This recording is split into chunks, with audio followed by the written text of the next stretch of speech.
hoje nós temos a terceira e última mesa redonda, mas assim eu já considero que esse encontro cumpriu, né, para além das minhas expectativas, o objetivo que nós queríamos, né, que é poder ampliar as reflexões sobre esse conjunto de referenciais que estão disponíveis e que nós podemos explorar fazendo esse diálogo do trabalho com as ciências sociais, dessa categoria tão complexa que é o trabalho, com outras, né, com esse leque de possibilidades que estão sendo gestadas aqui.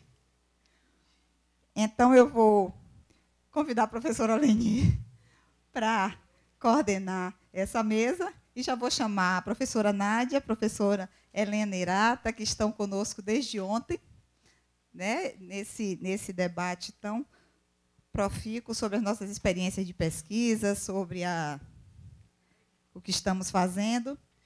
Vamos, então, diretamente aos trabalhos. Agradecer imensamente a Isabela pelo convite e parabenizar, né, a organização do evento, porque eu acho que é bastante pertinente a temática eleita. Bom, passo diretamente a palavra para a professora Isabela. Bom, ontem nós tivemos, durante a tarde, a fala da professora Helena Irata e depois da professora Estela Aquino, situando um pouco, né, do que o Programa Integrado Gênero e Saúde tem feito e que objetos, né, e uma das coisas que a professora Estela sinalizou e que eu falava ontem aqui na abertura é em relação a pouco investimento ainda de pesquisas para olhar o trabalho. Né? Ela falava na perspectiva do gênero. E a questão da importância que os editais têm dado, né, ao financiamento de pesquisa para se olhar o trabalho. Né? E vocês lembram que, quando eu referi aqui também a nossa revisão na produção, foi algo que eu chamei a atenção, que era uma área que a gente precisava de um maior investimento. Então, eu fiz também, né, um pouco esse exercício de pontuar, né, alguns dos estudos, quer dizer, não muitos, porque hoje nós temos menos tempo na mesa, porque somos 3, para poder ter o debate, mas pontuar algumas questões e, até dos dados que a gente tem, chamar atenção para alguns aspectos em relação ao gênero que tem nos feito refletir nas nossas análises. Então, pode passar. Nosso grupo de pesquisa trabalha Educação na Saúde, ele está dentro do Programa Integrado Política, Planejamento, Gestão e Avaliação em Saúde. Tem um conjunto de... Só tirou nós, os docentes, mas tudo bem, está em cima, viu? Eu botei. Então, tem a professora Liliana, a professora Catarina, tem Iracema, Solange Viana, Terezinha, mais uma lista grande de doutorandos e mestrandos. Está aqui Tadeu, Edni, Silvana, Silvânia, Vinícius, Lúcio, Shirley, Paloma, Davilin, Caroline, Michele, Fabiane, alunos também da graduação. Olha, Gabriela, ela já é graduada e eu espero que candidata a mestrado. Fabrício, Daniele Borges, Kaline e Alda. Pode passar.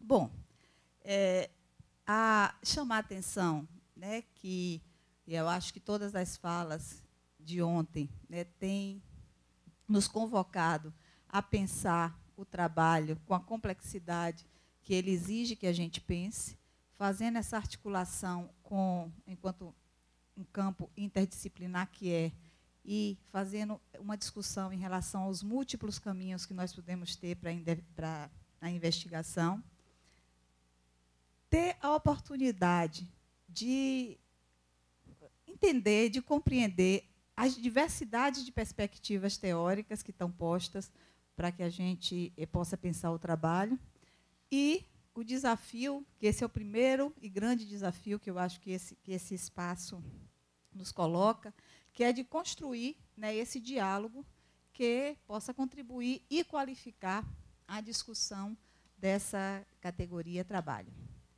Bom, no Brasil, eu acho que nós tivemos importantes revisões sobre o trabalho em saúde, né, que merecem ser destacadas. Eu ontem me referi que, quando nós fizemos a análise da produção, pegando os anos 90, e até 2010, nós partimos de alguns estudos que já tinham sido, de algumas revisões que já tinham sido feitas.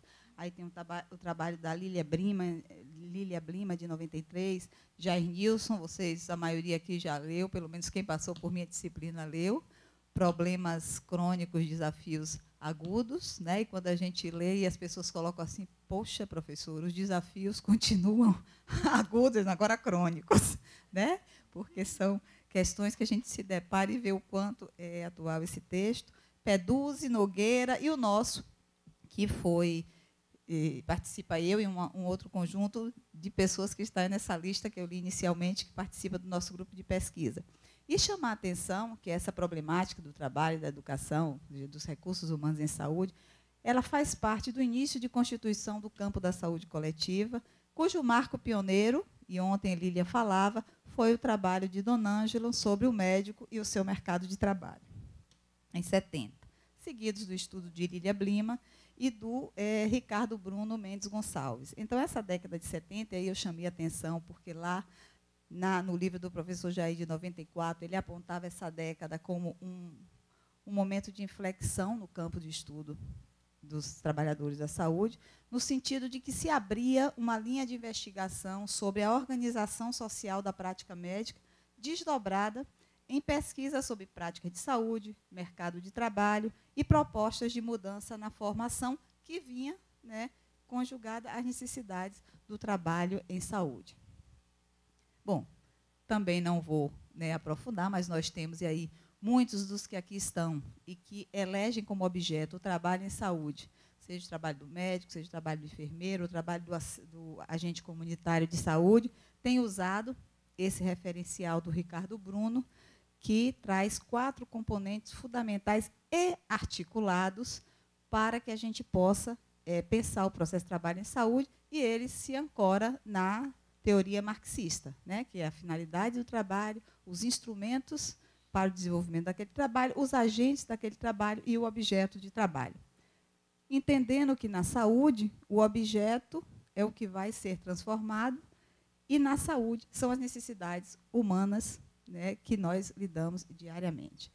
E os instrumentos, algo que o trabalhador insere entre si o objeto para atuar sobre ele, e aí nós temos os instrumentos materiais e não materiais, utilizados por esses agentes para responder às necessidades de saúde da população. Bom, dentro para se pensar o trabalho em saúde também, algumas análises têm utilizado alguns aportes para entender esse processo.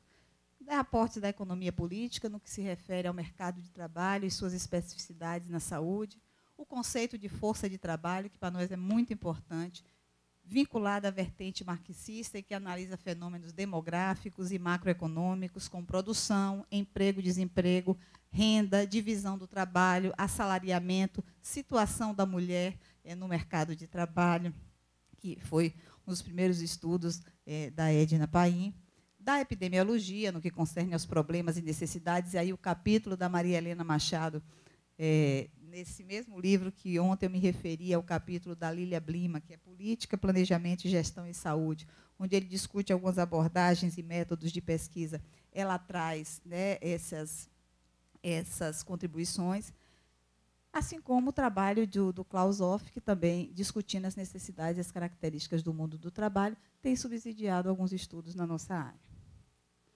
Hoje nós temos, né, um contingente de aproximadamente 3 milhões de trabalhadoras e trabalhadores atuando no serviço público de saúde. Nos últimos 20 anos, e isso a gente vem discutindo muito lá no grupo, e tem muita gente estudando as relações de trabalho na saúde, que muda, né, como muda também a administração pública, uma vez que somos marcados por alguns fenômenos que vêm de um contexto nacional e internacional de reestruturação produtiva, de revisão do papel do Estado e de sua relação com a sociedade, e que isso tem implicado em muitos reflexos para os trabalhadores da saúde, inclusive na perspectiva da perda de direitos e de conquistas. E aí nós temos enfrentado mudanças em diferentes planos. No mercado de trabalho, né, com toda essa discussão dessa flexibilização, regido por esse paradigma da flexibilização, da terceirização. Hoje já se fala numa nova classe, que é a classe do precariado, né? Essa é uma outra questão que a gente tem refletido. Modelo de gestão do Estado pautado na nova administração pública, no chamado novo gerencialismo público, e aí com novas regras, novas práticas e formas de organizar o trabalho. Inclusive, na saúde, a gente vivendo muito a conformação de diferentes modelos de gestão, e aí Tadeu e Silvânia estão se debruçando sobre isso, e nós estamos pensando quais são as consequências disso para o trabalhador. E nosso foco é sempre dentro do serviço público, então é uma outra, né, categoria que eu acho importante da gente, é o servidor público. E a forma de ser trabalhador, que é uma das contribuições, inclusive, do Antunes, né, que isso também muda.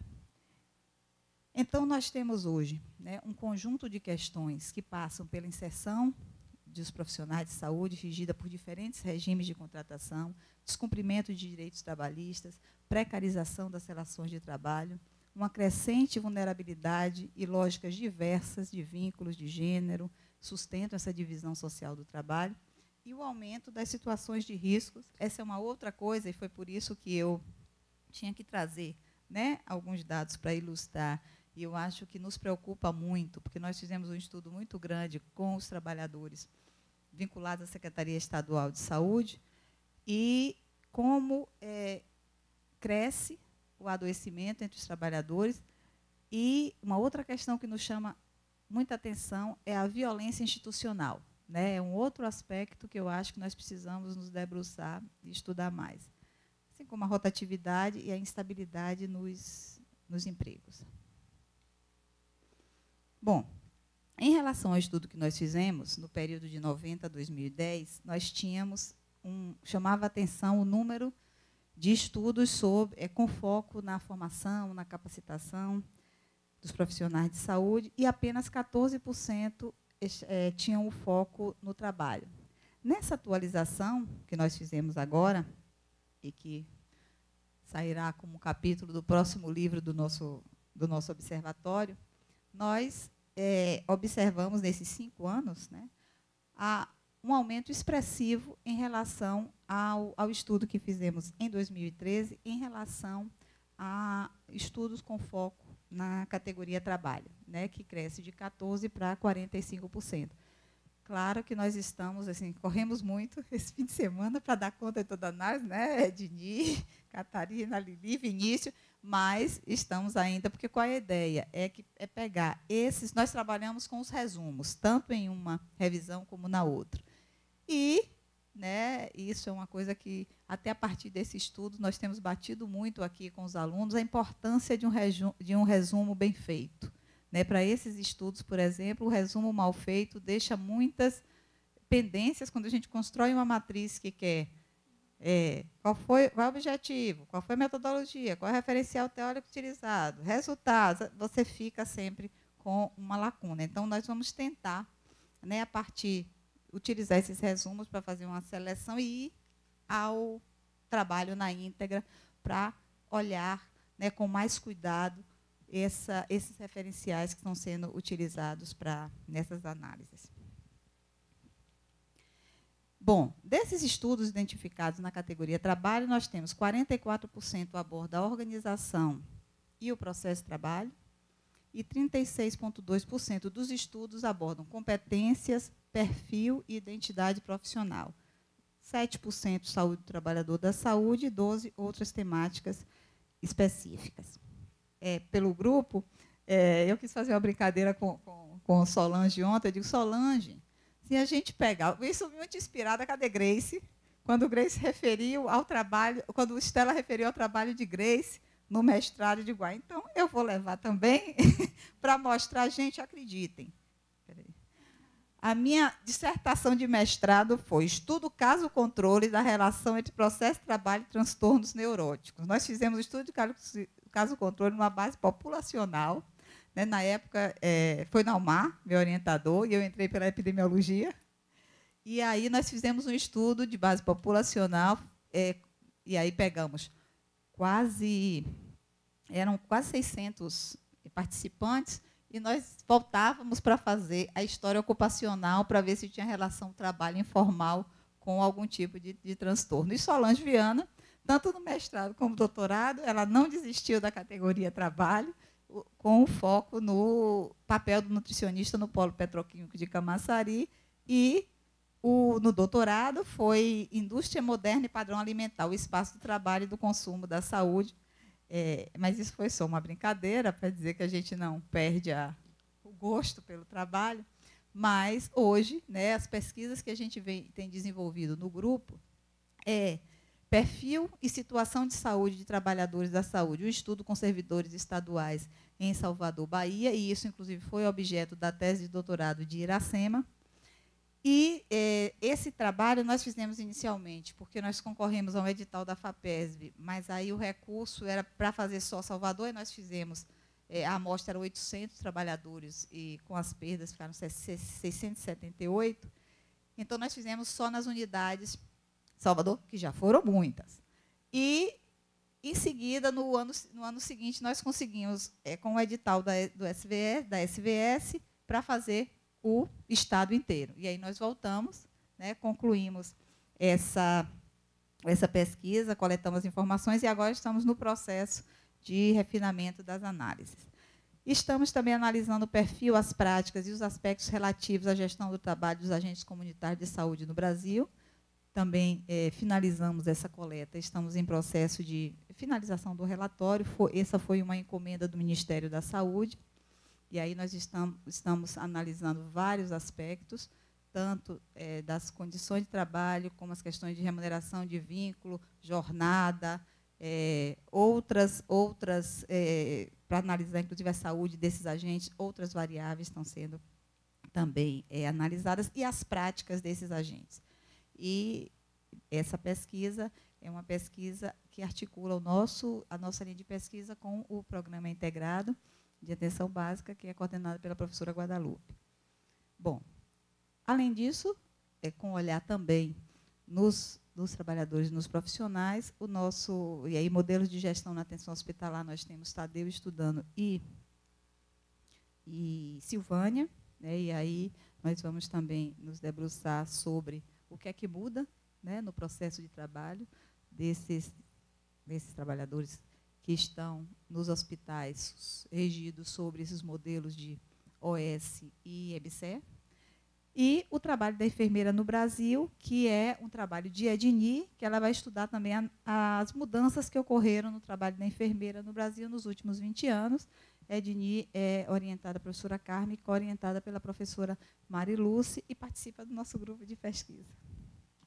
Bom, eu vou ser rápida, tentar. Bom, aí eu já falei que, em relação a essa pesquisa, nós selecionamos 800 servidores estaduais do nível central e das unidades de saúde, localizadas no município de Salvador. Entrevistamos 679 pessoas, e, no segundo momento, quando fomos para as unidades do estado da Bahia, nós entrevistamos 866 pessoas. Então, foi uma entrevista face a face, com um questionário contendo diversas questões, desde as características sociodemográficas e ocupacionais, até informações sobre violência no local de trabalho nos últimos 6 e 12 meses. Então, eu vou passar rápido. Aqui eu trouxe, né, para que vocês algumas tabelas, mas que eu também passo rapidamente. Mas aí tá, mulheres está na primeira coluna, homens na segunda. A população feminina realmente muito maior. E, quando a gente vai, só para chamar a atenção, porque aí tem uma tabela que tem por idade, por nível, grau de instrução, situação conjugal, mas a atividade profissional, nós entrevistamos todos os profissionais de saúde, inclusive os profissionais de nível médio e de nível superior, e chama a atenção, né, nessa discussão inspirada pela a questão do gênero, é que ainda na profissão médica nós temos mais homens do que mulheres, porque quando fizemos aí a análise proporcional, 24% dos médicos são homens, e os enfermeiros ainda é uma categoria feminina. O técnico administrativo também ainda é exercido mais por homens. Bom, em relação às doenças diagnosticadas que têm significância, né, é a artrite reumatoide e as doenças das articulações, né, nas mulheres. Em relação à prevalência de sintomas de transtornos mentais e comportamentais, também chama atenção nós encontramos 40% das mulheres com esses sintomas, né, e aí está ali o cálculo estatístico para demonstrar a significância, então isso nos chama atenção. E aí eu só resgatei um dos depoimentos que nós temos, que uma profissional disse que os profissionais de saúde precisam de um psicólogo, nós que trabalhamos em unidades fechadas precisamos de atenção, né? E aí foi o depoimento de uma pessoa que trabalha na emergência, não temos boas condições de trabalho e o nosso serviço é emocionalmente pesado, então é preciso cuidar do cuidador. Aí também quando referem a questão das condições de saúde, chama atenção o afastamento, e aí eu sublinhei, primeiro, que as mulheres referem, né, 35% delas a saúde como regular, fraca ou muito fraca. E o afastamento, né, por mais de 15 dias é maior nas mulheres do que nos homens, assim como o uso de medicamentos, que é muito maior e muito significante, né? 70% das mulheres fazem uso de medicamentos. Bom, aí por hábitos de vida, a gente vê também, e estávamos discutindo ontem, quando a Helena falava do tempo que a mulher não tem para o lazer, e aí chama atenção para a gente também, que quando você vai verificar entre as mulheres e os homens, elas têm muito menos, o percentual é menor, né? Possibilidade de fazer caminhada, corrida, pedalagem, e com significância para caminhada e para a corrida. Então, essa é uma outra questão. Eu não quis trazer aqui, porque nós temos jornada, tem afazeres domésticos, mas isso não daria tempo de fazer aqui. Mas eu queria só registrar, porque eu sei que é uma coisa que, inclusive, será bastante tocada pela fala de Nádia e de Helena. E, para finalizar, bom, aí tem a questão da violência, né, que eu também, 58%, quase 59% dos entrevistados mostraram-se preocupados, né, muito preocupados com a violência no trabalho. 25% dos participantes haviam sofrido algum tipo de violência, sendo a agressão verbal o maior percentual que aparece. Aqui é uma tabela também que está dividida entre homens, está estratificada homens e mulheres, e mostra também, por exemplo, entre 1 a 19 anos de serviço, 29% das mulheres sofreram violência e 33% dos homens. Aí aparece, claro, os homens, e aí está de acordo, inclusive, com os achados da literatura, onde no espaço público o homem sofre mais violência e a mulher no espaço doméstico. Aí tem por tipo de unidade, por atividade, se é assistencial ou não assistencial. Enfim, o artigo está publicado nos cadernos de saúde pública, vocês podem também dar uma olhada. Né, os afastamentos também por motivo de doença foram 80% mais frequentes em pessoas que sofreram algum tipo de assédio moral, e para identificar o assédio moral, ele precisa acontecer com uma certa frequência, e nós utilizamos métodos, enfim. Foi uma pesquisa em um questionário de 195 questões, para vocês terem uma ideia. E os desafios para terminantes, que Leni brigue comigo, eu dizia aqui no início da minha fala, que eu acho que eu já considero assim que esse colóquio cumpriu, né, muito bem as nossas expectativas, e eu convoco vocês, quem está pensando em novos objetos, né, quem está saindo do mestrado para o doutorado, quem está saindo da graduação e quer fazer o mestrado ou da residência, que vocês, né, a partir disso aqui, se sintam estimulados a ampliar, né, esse estudo, essa reflexão de todo esse instrumental teórico para a abordagem do processo de trabalho que nós estamos discutindo aqui, a importância de articular áreas e de investir em questões de estudo sobre o trabalho em saúde. É isso. Obrigada. Aqui são as nossas publicações, né?